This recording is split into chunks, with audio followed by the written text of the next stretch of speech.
Welcome to Everything Counts. In this episode, we're going beyond financial do's and don'ts, this time to explore the wealth mindset. Together with our special guest, Itumeleng Merafe, head of Investec Private Banking, we'll unpack what this mindset entails and how it sets successful individuals apart. We'll cover the importance of continuous learning, networking, resilience, and discipline. From setting clear goals to understanding the nuances of saving versus investing, we'll also provide actionable insights to help you cultivate your own wealth mindset. Itumeleng, welcome to Everything Counts. You've explained countless times that you are an accidental banker, something I find very interesting. Yeah. But there was hard work there. There was a mental change in your life that made sure that you are where you are today. So Sure. how does one define that mental wealth mindset? Sure. I mean, Motheo, thanks for having me. It's really a pleasure to be here. I think for me, a wealth mindset is a few things. I think one is around long-term thinking. I think that we often get caught up in a world where we think, and you're comparing yourself to people, and often people say comparison is the greatest thief of joy, right? So it's easy to live in a world where you're looking at social media where people are photoshopping their lives and think that's reality. But you have to take a long-term view on things. I think that you have grit. You have to, and grit, as Angela Duckworth defines it in her book, is this notion of having purpose-driven effort over long periods of time, even before you see results. And a lot of that is around believing in the thing that you're investing in is about investing in yourself, making yourself better at this thing day in and day out. It's about discipline and consistency. But one of the most important things I'd say about having a wealth mindset is about operating from a place of abundance. I think if everything you do is from a fear of scarcity, I think that can sometimes determine how you operate. I think if you understand that life isn't a zero-sum game and wealth isn't about you win and I lose, but sometimes it's about making the pie bigger, I think it'll help you approach all of that with a very different sense. Now, I know all of this can sound really philosophically pleasing, but the truth, and for many people, when you're facing struggles of feeding your family or getting things done, when I talk about grit, when I talk about long-term, it's about going, I may be at a place right now where I need to do what I need to do to get by and having the perseverance to work through that, but understanding and having the hope that tomorrow will be better. Your brain is a muscle, right, that you work on, that, exercise in order to grow. Now, as you try and build this wealth mindset, what are the things you're doing to make sure you exercise your brain and get it in a form that helps you propel day to day? Absolutely. So for me, one of the first things was reading. I think books are an incredible way to see the world and meet people without leaving your room. And I think it's sometimes an underappreciated way of exercising the brain. And so, initially often people ask me, what are you reading? And my point to people often is first read the things you're interested in. It doesn't matter what it is. Build the muscle, build the practice. So the one is about reading literature, and that expands your worldview. I think the second thing, and we often talk about networking and building relationships, but I think I say to people often that if you show me the 5 people you spend most of your time with, I'll be able to tell you exactly who you are, right? So be very mindful and specific around who you want to surround yourself with. Because if you find yourself with the kind of people that stretch your thinking, that introduce new ideas to you, that show you different perspectives, that's another way of exercising that muscle. And then the third one is understanding that as you build a wealth mindset, you have to get comfortable with change. You have to get comfortable with things shifting. We live in an incredibly dynamic world, and building the muscle to do that is really important.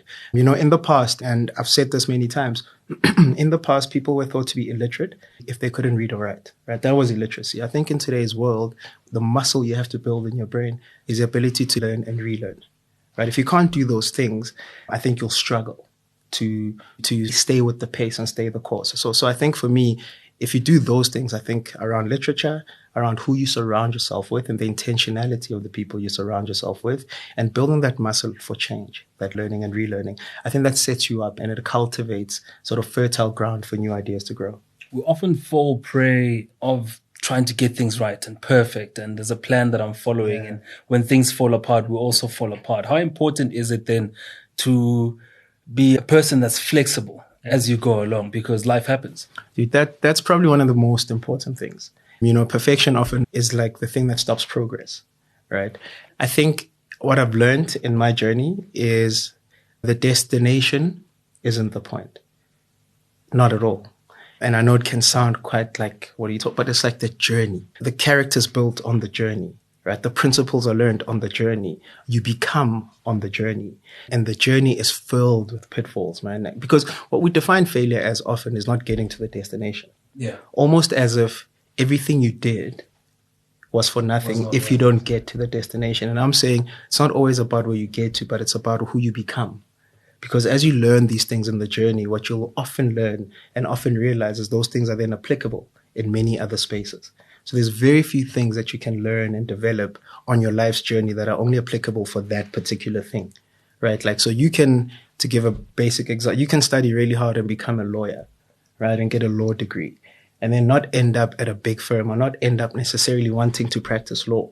But some of the principles that you've learned, those things around sacrifice and hard work, you can take those principles and learnings and apply them elsewhere. And so we have to redefine this idea of failure, because it's not just about did I get what I wanted, but it's around did I learn things along my journey that I can apply elsewhere. How important then is it to start small? Because when people think of wealth, they're thinking, accumulated wealth, you're this big man or woman, and you've done all this work to be where you are. The importance of building as a building blocks, really, to get yourself to that mindset that you now work on going forward. Look, there's many examples of it. Many people will quote Warren Buffett to you around value investing and long-term thinking and all of that. The simple way to think about it is this notion of compounding, and that, starting today with whatever it is always better than waiting for it, always, right? Because if you think about it, if someone said to you, to make it really basic, if someone said to you, but wait another 10 years, you'll have more to start then. Right? My argument would be if you started today small, in 10 years when you have more, you can still do that. But you'd have 10 years of track record. You've had 10 years of showing that it's more than just talk. You'd have 10 years of learning lessons when you started small. You'd have 10 years of seeing what works and what doesn't for you. And so for me, man, start with what you have and where you are. And sometimes it may be, building wealth, it may be that I may not have spare money to start investing, but I can learn certain things. I can read certain things to prepare myself to understand. And so I think the journey of starting small, there's a blessing in it sometimes because you're paying much cheaper school fees, right? Like if you start big and you make mistakes later, it can be quite costly and really painful. It comes at a cost, right? What are those behaviors and habits that one should be getting into initially in trying to build those building blocks and getting into a wealth mindset? The things that you do almost regularly as a pattern that you build to try and get yourself there? Sure. There's a couple for me. I think the first one is around understanding that part of wealth is my physical health and my mental health. I think those two things are really important. I think having some form of daily practice around just moving, right? Like getting healthy, staying fit, I think is really important. You've heard people say, when you don't have your health, that's the only thing you worry. Nothing else matters. Right. So for me, the practice and the beauty about getting physically fit is that it teaches you a lot of the principles you need to build wealth in other spheres of your life. It requires sacrifice. It requires consistency. It requires the ability to work on something without seeing immediate results for it. It requires all of those things. It requires intentionality. And so for me, some of those habits include that, like getting physically fit, moving. I spoke about reading, do quite a bit of journaling and meditation. Again, it's just to quieten the noise. We live in an incredibly busy world. I've often said to friends of mine that, when things feel difficult, complex, confusing, take a walk. There's something I need you to repeat that. I definitely need you to repeat. No, I'm saying like when things feel like complicated, difficult, and like complex, take a walk. And I say that, pull yourself, extricate yourself from the things that are muddying your thinking. Give yourself space. Right. And so that's what meditation does. It's like a mental walk. It gives you space. I think that's a really important practice. I think having the delayed gratification is super important to build a long-term value. Right. It's like really difficult to kind of go like, I'm building for the long term, but I'm enjoying everything in the short term. Like that just the maths doesn't math. Like in the world of instant gratification, that might be quite hard to do. Absolutely. And so the crazy part is if you want to stand out in the world of instant gratification is to delay it. Right? But think about the things you're delaying. Because the world of instant gratification, again, is a world of comparison. And it's a world of living for others. It's a world of running a race that's not yours. And I understand, certainly when you're young and building your career, how difficult that is. I have no doubt about how difficult that is. Because I've been there, right? I've experienced it. But I've also experienced the power of being true to yourself and understanding the things that matter to you. But the way you achieve that goes back to what I said earlier around who do you surround yourself with? Right? Because these things are hard to do alone. Yeah. I mean, context beats character, right? You can be a great person in the wrong context for a long period of time. It'll shift you as you try to survive. Sure. So create a context that matches your character.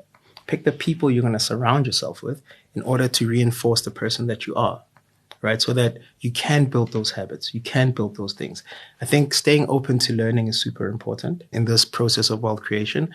Again, we often go like, I've studied this, I've achieved this, I've arrived or whatever. I think this being open to learning at all times is one of the things that can be a superpower. Then looking at your community as you build on this mentality, right? You might find you are a young career guy, you're doing well, you've just started. The friends are getting the cars they've always wanted. You trying to have a slower gratification for your own lifestyle, maybe buy something that gets you to and from work. The importance of also having influence around you to say, there's another way of doing it, and getting an accountability partner, for instance, within your network to say, this is how we're going to do it. We're going to play the long game. How important is that? Yeah, and it's super important. None of us can do this by ourselves. It's why things like mentorship are also so important. So having people who you can almost plan and map what you're trying to achieve with, who can then, as you say, hold you accountable to those things is really hard. But as I say all these things, I'm certainly not suggesting that you can't have some level of fun or immediate gratification.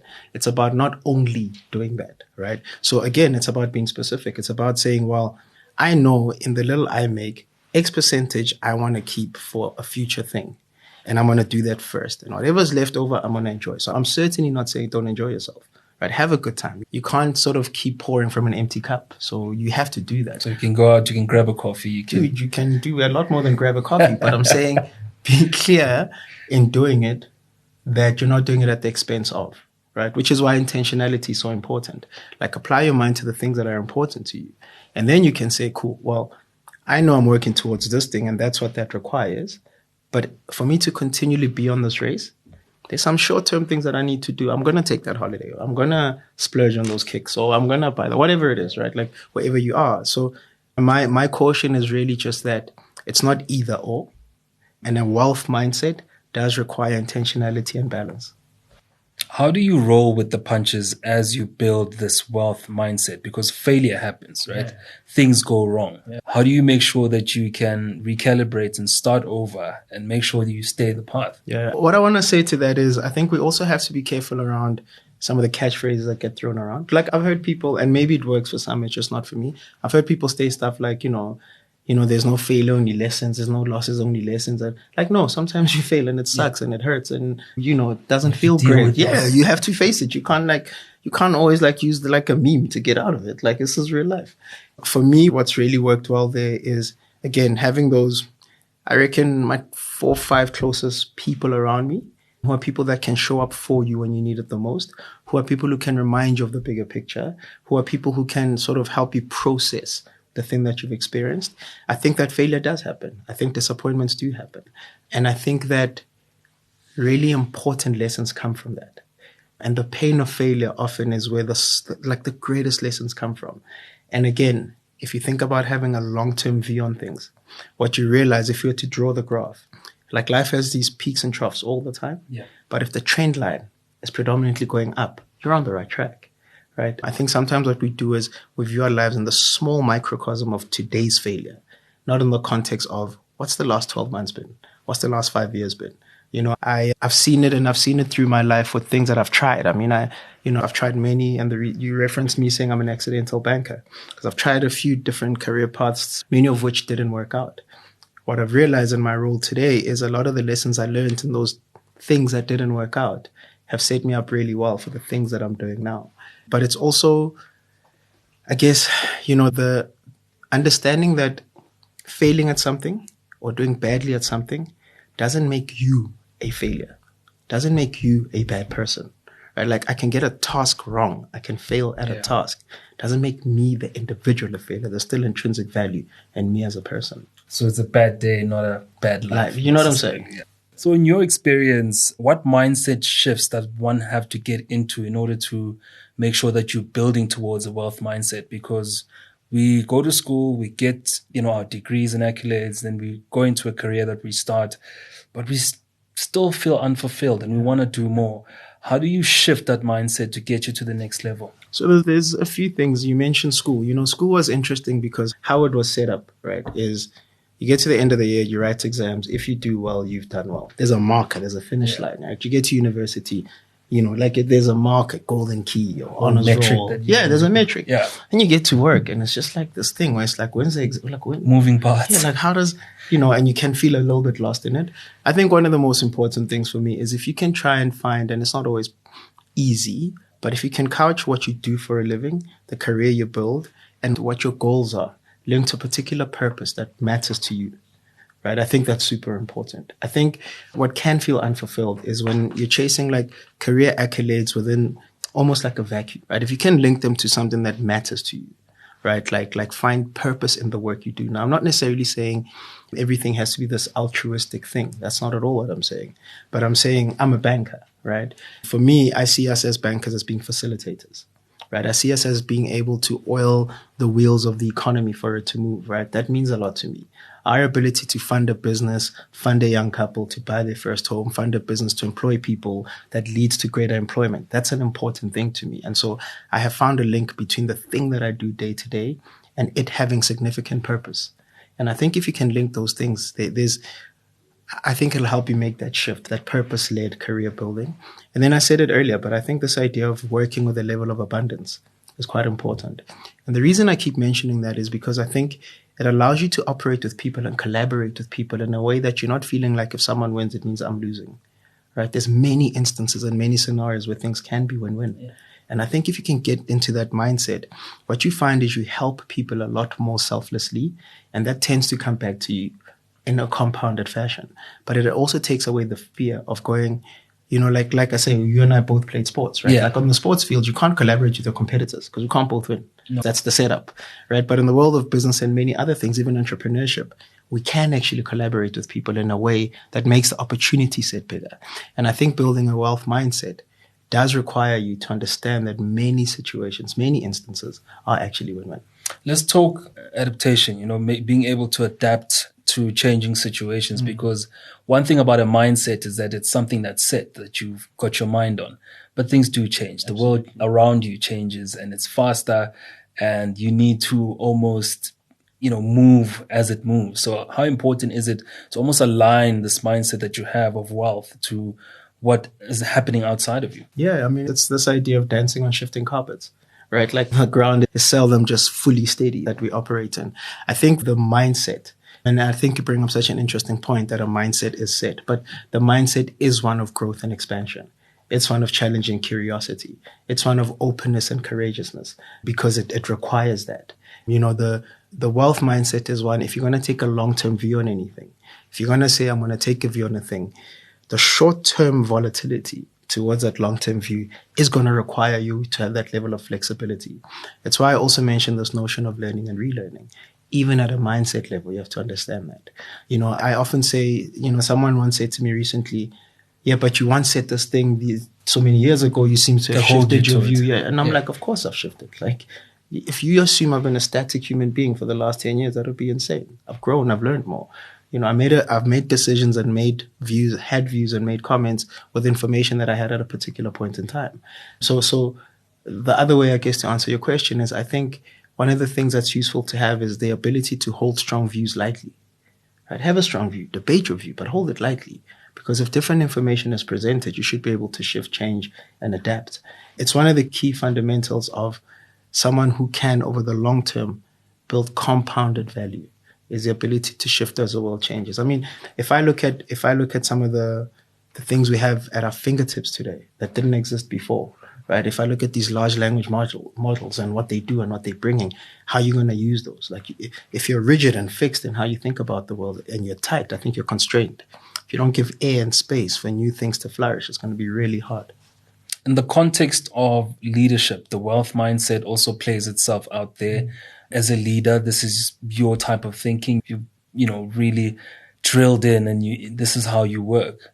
How important is it to take, the rest of your team into your confidence and also sell this type of mindset for success? I think when building teams, one of the things as leaders we must realize is good ideas and smart strategies aren't the monopoly of leaders, right? Actually, most of the role of leadership is to create the context for the incredibly bright people you've employed to flourish. Now, in order to do that, you have to be able to collaborate. You must trust. You must believe in your people. But you must create an environment where they feel safe, they feel seen, and they can play out everything I've said. They can understand that there's hope. They can understand that there's long-term thinking. They can understand that there's space and opportunity to be.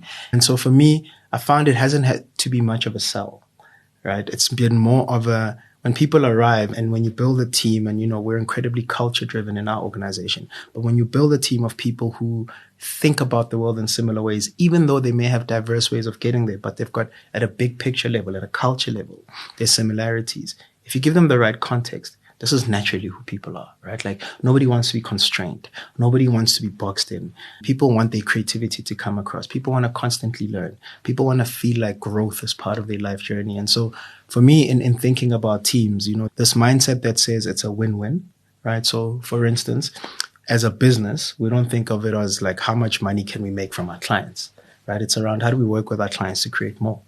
Right, so it's not a zero-sum game. Yeah, it's not a mutually beneficial arrangement. Mutually beneficial arrangements, right? It's within our purpose statement that we live in society and not off it, right? Because we understand that for the long-term regenerative sort of mutual benefit, you require society to thrive, right? You can't, in isolation, think about thriving by yourself. So it ties in at its core very much to who we are. What do goals look like when you have a wealth mindset, when compared to the average person? Because somebody might be sitting there listening and saying, I've got a mindset. I mean, is it a wealth mindset? What sets the wealth mindset apart when it comes to setting those goals? I think goals become quite broad and they become impact and purpose driven as opposed to just personal gain driven.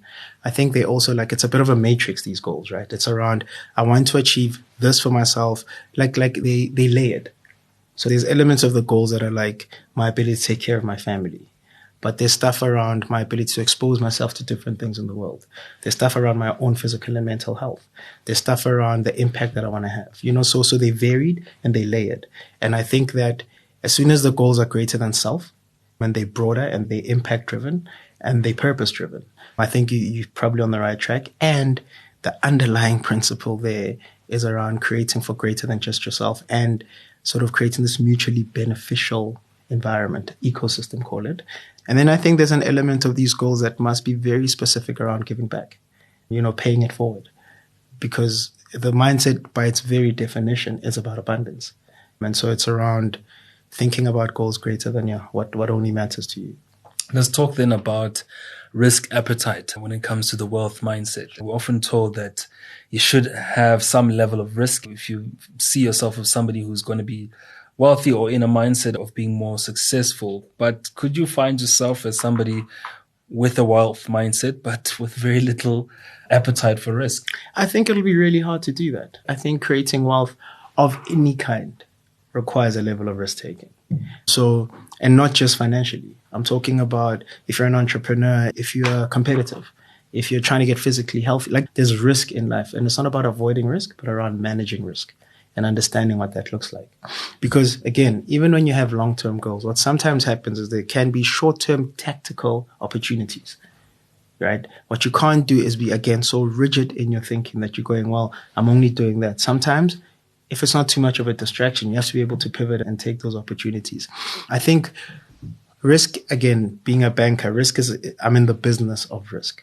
And so the best way to manage risk often is to be so incredibly prepared, right? So what often makes people stand out is people who have applied their minds to a bunch of scenarios that could happen and have a sense of how they'd respond to each of those scenarios. And when they've played that out really well, irrespective of what scenario plays out, because risk is really about the unknown happening, right?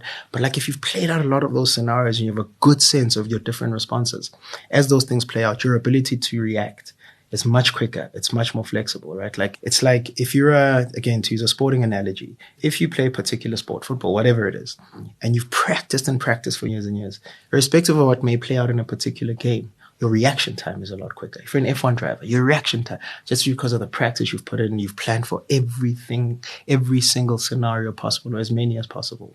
And so I think that as you build for the long term, life, you said it earlier, life isn't without its failures, shortcomings, difficulties, challenges, unknowns, but it's your ability to absorb and respond to all of those things is often based on the preparation work. And so that thing about grit, resilience, and hard work is of absolute significant importance because, again, in these types of scenarios, it's sometimes easy to see other people and assume they had it easy or assume whatever their journey was without understanding that work that goes into it, right? And so you have to have a certain stomach and level for risk. You must know yours and don't emulate someone else's. You must know what your tolerance is for it. But a healthy amount of risk is always important. Let's do a bit of myth busting now in terms of, having this wealth mindset and what success should look like. Yeah. What are those biggest myths when people think about wealth and success? I think there's an over-indexing or an over-emphasis on talent. And I know that sounds strange, but I've seen it now, right? Like, I think people who do really well just have a natural thing towards something. They've always had it. Yeah, it's just talent. I'll say this, and people I've worked with for long have heard me say this plenty. Hard work beats talent when talent doesn't work hard. I believe that wholeheartedly, right? So I think one of the biggest myths is like, yes, your constitution is set. No, I think a lot, not everything, a lot can be earned through sheer grit and hard work. That's the first thing. The second thing is that building wealth in its very form isn't glamorous. It's not pretty. It's not always that. Like, some of it is just grit and hard work and sheer resilience, right? I think often we see people on the back end of the hard work. And so when you watch them, it looks good, right? When you see someone on the other side of the hard work, it's like, man, look at this person's ice skating through life. What we don't see was what got them there. And so it doesn't have to look cool. It seldom does, right? And again, it's the world of social media and all of that. But the PR of it. Yeah, right. Like the hard work it's not about hardly advertised. Yeah, the hard work is super important. So I think this thing around is just, people just have it or it's just talent. I think it's not true. I think people earn and work incredibly hard. I think that hard work is sometimes underappreciated. And then I think people must realize that you can build and create based on your unique set of skills, understanding, and upbringing. So it's not just about, I have to have gone to this school or worked at this environment, or it's around saying your unique circumstances, life lessons, and things you've gone through have given you particular perspective that nobody else has, and there is value in that, and don't lose sight of it. Let's talk about the good relationship with a financial advisor and how that's so important when you're planning out your life, where you planning out what wealth will look like for you in the coming years. I think that most of us in most things may be experts in the thing that we do and may need help from other people. And there's no shame in that, right? If you look at some of the best sports stars in the world, they all have coaches. They all have advisors, right? They all have managers. There's a reason for that. Is that sometimes when you're dealing with your own stuff, it's hard to tell the wood from the trees, right? You lack a bit of perspective. And so I think what a financial advisor can do is help you set up a plan and then help you stay the course to that plan. Because, as you said earlier, in a world of immediate gratification, sometimes it just feels easier to just do the thing, and you forget perspective of the broader plan. So having a good relationship with a strong advisor can help you stay the course. The second thing is that what advisors are often people who have seen this many times. And so, smart people learn from their mistakes, but truly wise people can also learn from others' mistakes. And so a financial advisor is someone who can help you not have to make certain mistakes that have been made countless times and sort of guide you around those pitfalls. Saving you the money. And the time, right? Like, exactly right. Exactly right. Looking at saving and investing, just give us what the difference is there. Sure. And when you have a wealth mindset, why is it important then to also think for investing as an option? So saving and investing, I guess, serve different purposes, like broadly speaking. So saving typically is quite short term in nature. It's liquid. It's cash you can access. So it's got a function to it. Whereas investing often is much longer term, right? You're taking a much longer view. You potentially taking slightly more risk, as we discussed earlier, but you're taking more risk with the knowledge that it's not money you're going to need now, today, tomorrow, in the next short while. And it's about building for the long term, and it's about getting compounding. And so they are both very important. They serve different purposes, right? So I may save in the short term for a holiday that I'm going on, and I'm very specific around that. I'm not going to want to take risk on that. But I am investing for my retirement. Yeah. Right. So you take a different view on it. And I think you must be very clear in your mind as you put money away, what purpose it's serving in order to know where to put it. What would you say to a young professional that's just gotten into the job? They have all this money floating around. What's the best thing they could do now, and what advice would you give them in creating that wealth mindset? I think first and foremost, when it comes to investing for your future, start yesterday, right? Whatever it is, right? Or however small it is, like start immediately, because the power of compounding is truly phenomenal. That's the first thing. The second thing I'd say to young professionals is it is a stressful and intimidating world out there. And it almost feels like you always have to have your stuff figured out, but it's completely untrue. I'm still trying to figure out what I want to be when I grow up, right? Like, I think people shouldn't take these things so seriously. I think remain open, work incredibly hard. I don't have a shortcut for that. Unfortunately, I just don't. But work incredibly hard, stay the course. But from an investing perspective, start immediately, however small. And there's many platforms, like Clarity that we have at Investec, where you can start with much smaller amounts. But you can, as I said, you learn with much lower school fees, right? Without having to bet the house on it. Start small, start immediately, and then surround yourself with people who have a similar mindset to you. I think that'll get you a long way. Itumeleng Merafe, thank you so much for joining us. Motheo, thank you for having me. Everything Counts. Awesome. Thank you very much. That was the fascinating conversation with the head of Investec Private Banking, Itumeleng Merafe, talking to us about the wealth mindset.